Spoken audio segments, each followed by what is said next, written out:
pull harder, I just continue to gradually increase the contact. When the horse responds correctly, I loosen immediately. So once the rider understands that, then it's important that she is able to do the same thing with me. So we make some slack in the reins, and she's got to feel that she can pick up, so even more slack. That's it. Loose rein. So now she's going to pick up until she feels this touch my hand, then she's going to pull as much as she needs to get the job done. Very good. And we're going to do that again. Pick up the slack and then pull until she gets what she wants. Good job. So this is how we teach riders, because they have no idea. They're used to riding bicycles or turning steering wheels. This horse has a very sensitive mouth with nerves in it. If we're constantly getting into their mouth too suddenly and jerking and pulling too hard and not releasing, then we are soon going to teach our horse to start resisting the bit. Once we're ready to go, we need to teach the very first and basic rein effect, and that is called an open rein. So what does that mean? It means you open the door, and by putting slight pressure on the horse's mouth, you invite his head to come in that direction. So we're going to watch this young rider. We're just going to stand still.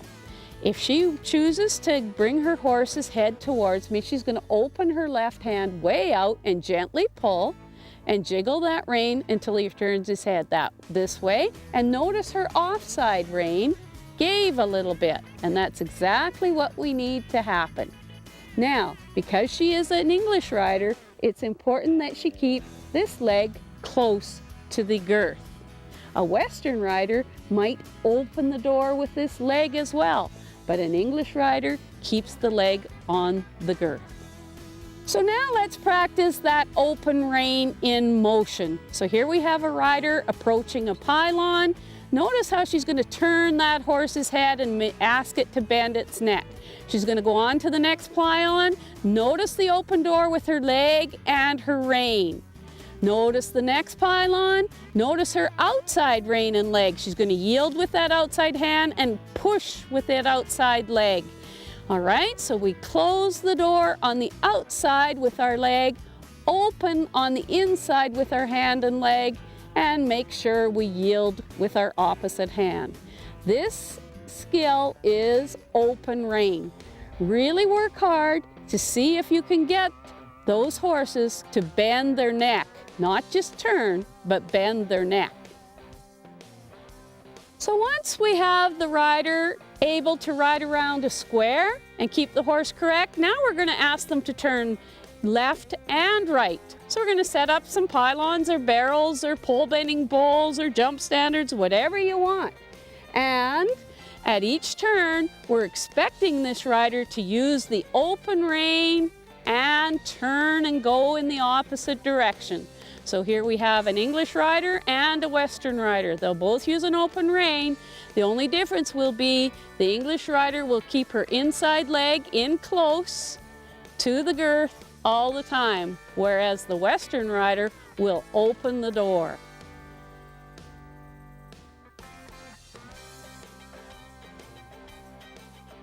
The emergency stop is an important skill. We're going to be using it a lot through the next 3 or 4 rider levels for various other reasons. But obviously it needs to be taught initially if the horse is running away or bucking, and it needs to be taught before the child is in a wreck. So notice how the rider has opened her inside rein. She's slowly drawing that horse's nose around towards her inside stirrup. She'll keep the horse moving and just play with that rein until the horse stops with its head around towards her inside leg. She'll jiggle that rein and keep the horse soft, and then she will release. Okay, so what is a circle? A circle is a round object. Can we expect rider 1s or rider 2s or maybe even rider 3s to ride a circle without some kind of a visual aid? Probably not. So you need to use at least 4 markers.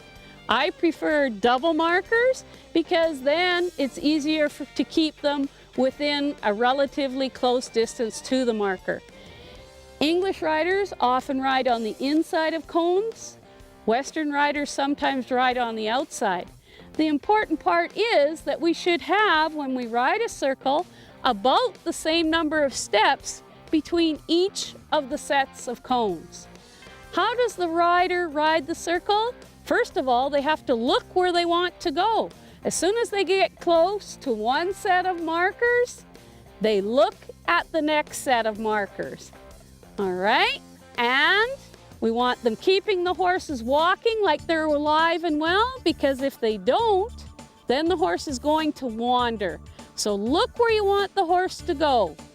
And if you get too close to the horse ahead of you, you have two choices. You can either stop and let it get ahead of you, or you can pass it. But we want these horses to be going. At each set of cones, these riders should be picking up their inside hand with a little bit of an open rein and turning that horse's nose to hit a point between the next two markers. So here we have two nice horses achieving quite a round circle. The next skill that we need to work on is the jog. So what is a jog? Jog is a 2-beat gait. The horse's legs are going to move in diagonal pairs.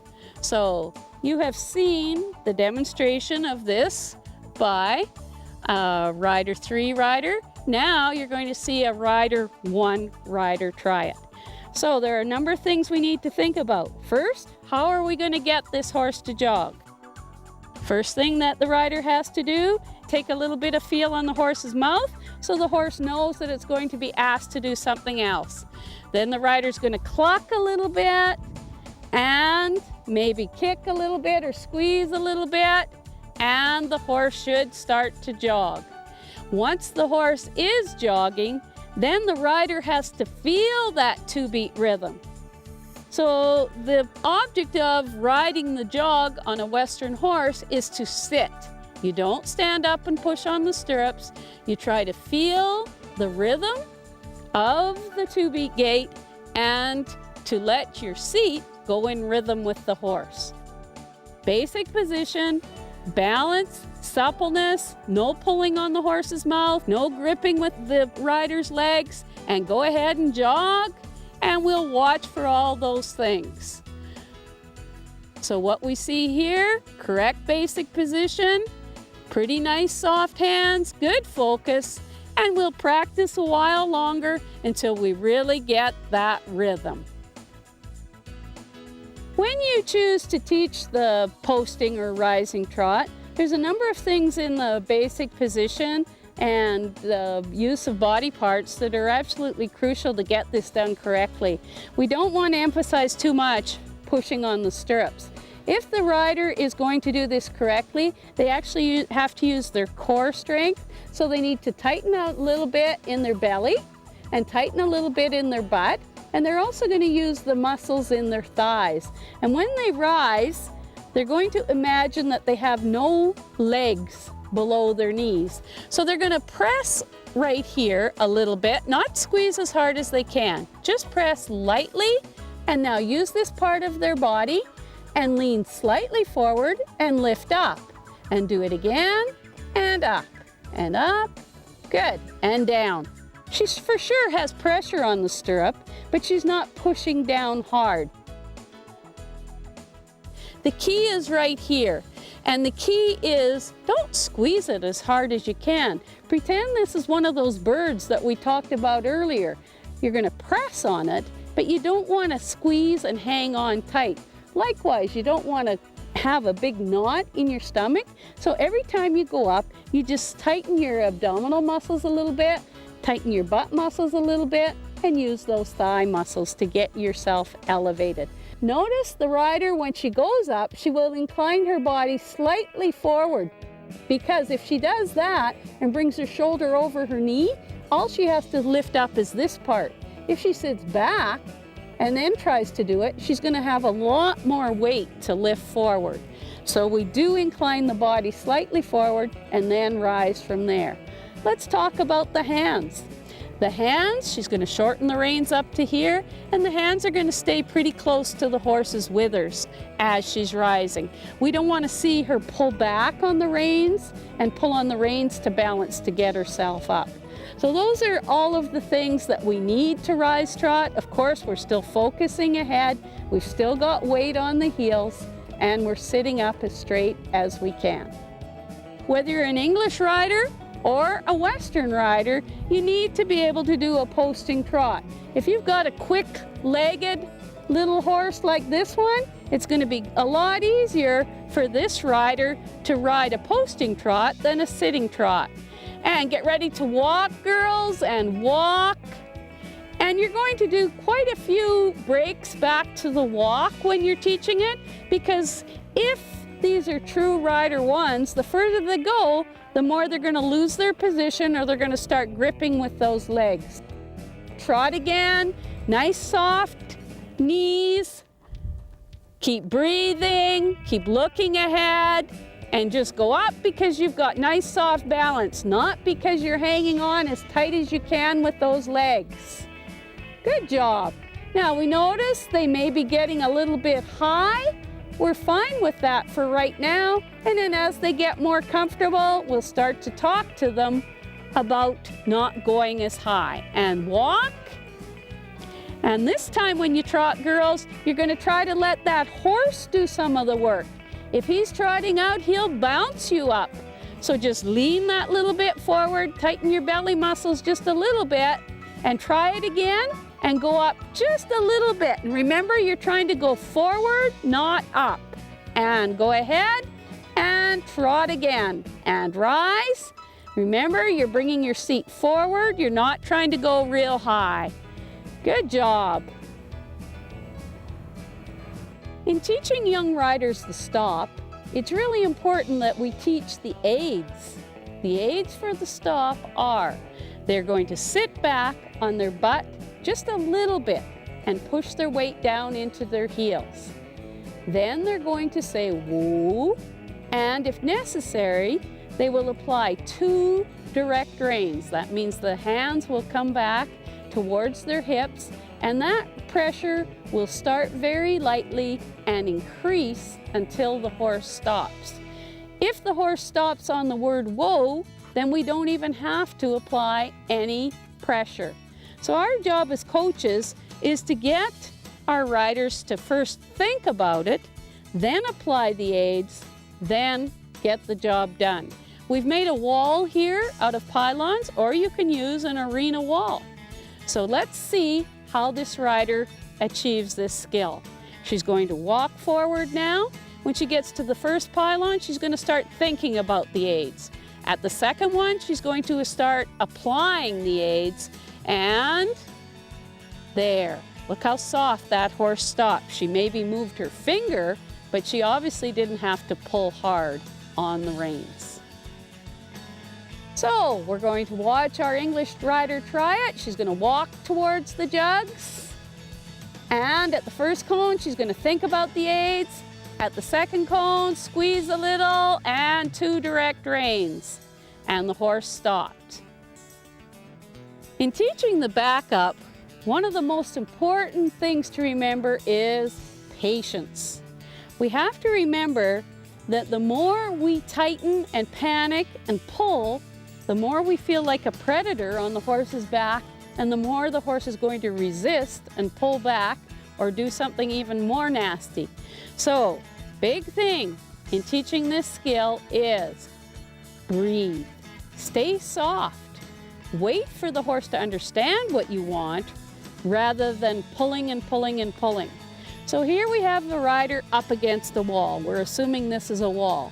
I prefer to teach the back up from the wall because it's really hard for the horse to go forward. So what the rider's going to do now, pick up her reins a little bit and just play with her reins till that horse brings its nose down. Then she's going to increase the contact until the horse backs up, just very softly. If the horse doesn't back up, then she'll just add a little bit of leg. Good. And she'll stop and pat the horse and reward it for backing up. So you notice she didn't pull and jerk.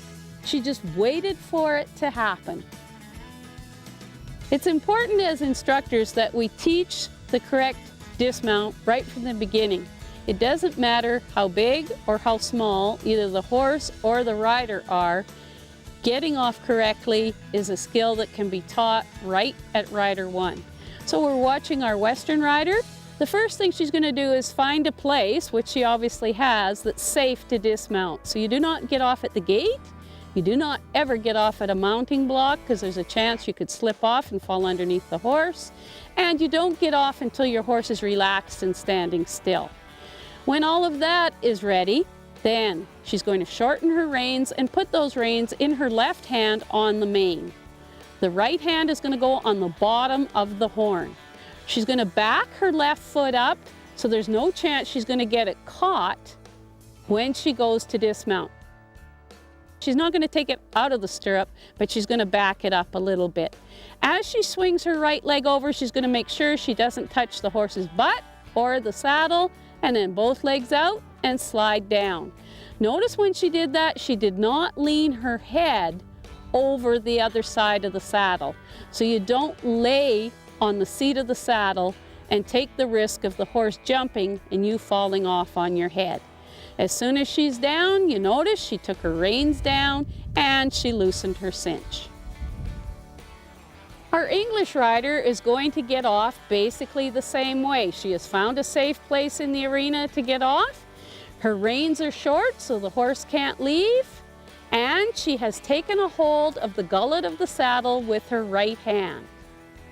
Now, she's going to back her left foot up so it's not going to get caught because she's short and he's tall. When she stands up in that stirrup, she's going to be really careful not to kick him in the butt or touch the back of the saddle. So up she goes and brings her leg over, both legs together, and slide down. Good job. She'll bring the reins down over his head and she'll run her stirrup irons up. A second method of dismounting while riding English is called the vault off. Watch this rider. She will place both reins in her left hand on the horse's neck. She'll put her right hand to the saddle.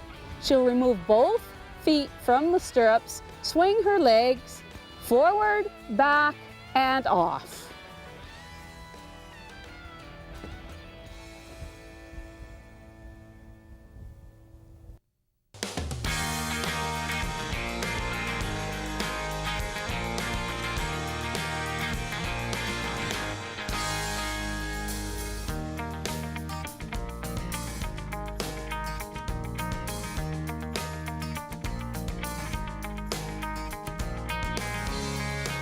Once our Rider 1s have been assessed and have successfully completed that level, we're ready to go on to Rider 2. What happens here? There's not a whole bunch new, but the expectations are for more finesse, and our concentration is on teaching these riders feel. Feel what's happening under their seat, feel their hands, and how much contact they're making on the horse's mouth. You'll notice quite a bit of repetition, but the repetition is essential in order for our riders to become competent. So let's get started. In Rider 2, as in Rider 1, we're going to start and have the rider flex this horse's head. This is a very important skill for the rider to learn, and as a coach, this tells me a lot about what I'm going to have to work on, because if this horse won't yield its face to bit pressure, we're going to have to work on that a lot. Now we're going to see if she can bend his head while she's sitting on his back. See, her arm is open, and look at how softly that horse gave his head. That's exactly what we want. And she will release that rein. And now she's going to ask him with the other rein. She'll slowly open the rein and slowly and softly bring his head. If she pulls hard, he's going to walk. So see how soft she has to be with that? And she just plays with that rein, just jiggles it ever so gently on his mouth, and eventually he's going to give his head. Once we have our Rider 2 sitting in the correct basic position and they're feeling comfortable and relaxed, then we can ask them to do a number of things to help them develop even more finesse, more feel of the horse, and ride the rhythm and stay relaxed. So the first thing we're going to do is have the rider drop their outside stirrup, but keep their foot in the correct basic position. And then pick up the stirrup again without looking, and drop the inside stirrup. And pick up the stirrup without looking, and now drop both stirrups. And now just lean forward a little bit, lean on your knees and lift your butt forward towards the horn. And down, and breathe, focus up between his ears, and forward and up again. Lean forward, and down, and pick up the stirrups. Okay, the next thing we want to do is make her even more aware of what's happening underneath her seat. So the first thing that she is going to do is change her outside hand position so she can feel that shoulder. As she's walking this horse, she's going to put her hand right on top of his shoulder, and I'm going to tell her when that horse's outside leg is going forward, and then she's going to tell me. So your horse's outside leg is going forward now, now, now, now. So now you have to communicate with the student. So can you feel that? Yeah. And she said yes, she can.